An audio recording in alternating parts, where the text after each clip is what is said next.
Monterrey is a city and metropolitan area that is both the second largest and second most productive in all of Mexico, covering 4757 square miles and being home to more than 5 million people. The range of things to do and see is immense, spread over an equally impressive area.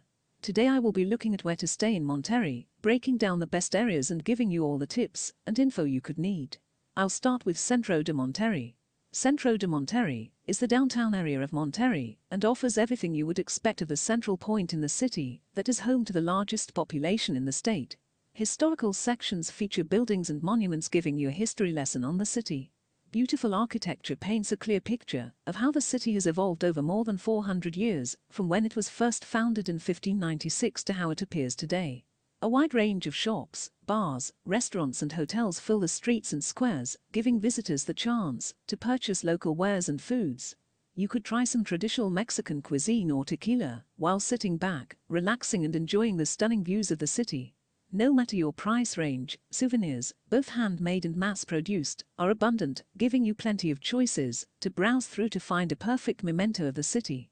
The city of Apodaca is located in the northeastern section of the metropolitan area and is named after an 18th century bishop from the state, Dr. Salvador Apodaca. It is the fourth largest city in the state, behind 3 others we will cover in this article, but is also one of the fastest growing. The economy here relies heavily on the industrial sector, with manufacturing operations and services making up a huge percentage of the area's income. As such, it has become one of the most important industrial areas in the state of Nuevo León. The city of San Pedro Garcia is located directly to the southwest of Monterrey city center, in a valley surrounded by mountains, covering nearly 27 square miles, which is almost entirely urban. It is considered a hub of learning, as it is home to a prestigious university, a technology institute, graduate schools of business, politics and public administration, as well as almost 130 private and public schools. Despite that though, its real claim to fame is for being considered one of the most cosmopolitan cities in Latin America, as well as offering the highest quality of life in all of Mexico. Guadalupe is located to the east of central Monterrey and is the second most populous city in the state. Originally settled in the early 18th century and known as Villa de Guadalupe, it has since developed into one of the most popular tourist destinations in the region, filled with exciting attractions and plentiful amenities. The Cerro de la Silla is a mountain that serves as the icon of Monterrey, however, is actually located in Guadalupe. Recognized as a national monument by the Mexican government, it is equally popular with both recreational visitors as well as athletes who come to train on its steep climbs.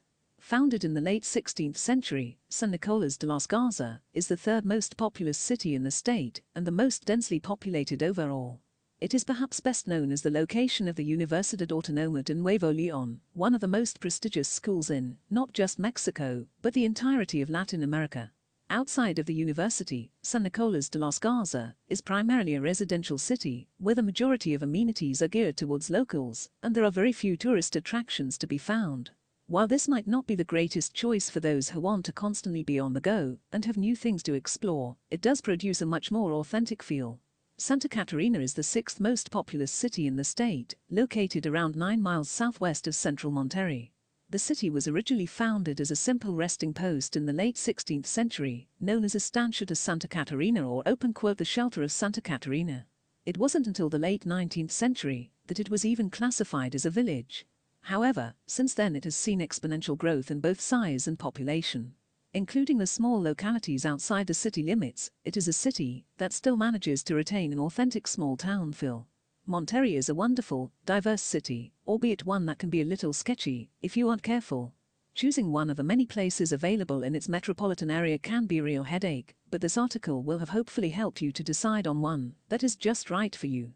Now, all that's left to do is go and start getting things booked so you can experience everything you have just read about for yourself.